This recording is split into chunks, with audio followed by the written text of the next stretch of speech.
هز الازازه. انت تختار ايه؟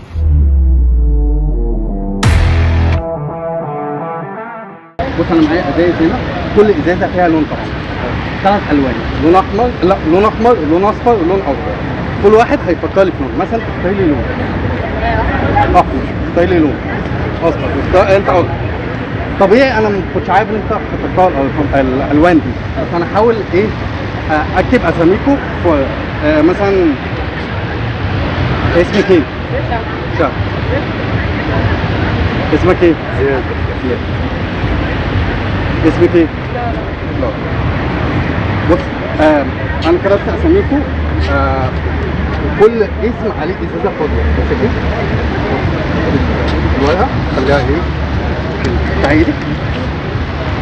فاكرين الالوان اللي انتم مختارين صح؟ خليها معاكي كده. بص كل واحد فيكم يختار ازازه من دول.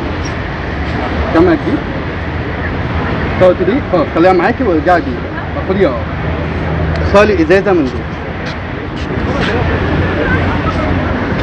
واخر ازازه هي هتختارها. خلاص؟ انتوا اللي اخترتوا الازاز دي بمزاجكم صح؟ انا ما اجبرتكمش عليها.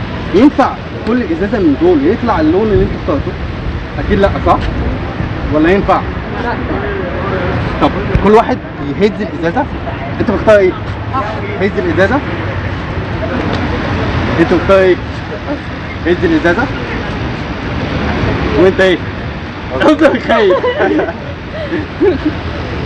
مش بس كده، بص احمر اصفر اخضر الالوان اللي انت اخترتوها، والورقه دي كانت فيها ازايز فاضيه صح؟ بس انا هعمل كده هتتلون بالاسامي بتاعتها احمر اخضر اصفر. لا لا ازاي بجد ما تقربش. تقربش بقى. ايه؟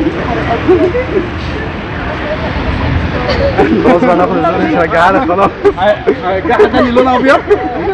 ايوه رجعها. حلوه اللعبه؟ حلوه. في حاجات بسيطه، انا مش عايز اكبر مواضيع وافتح لا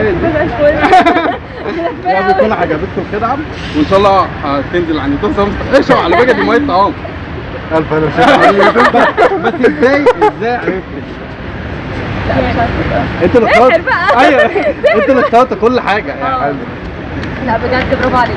ده مش هينام النهارده. لا يا عم اعوذ بالله من الشر. يا بتكون عجبتك. حبيبي قلبي. شكرا باي.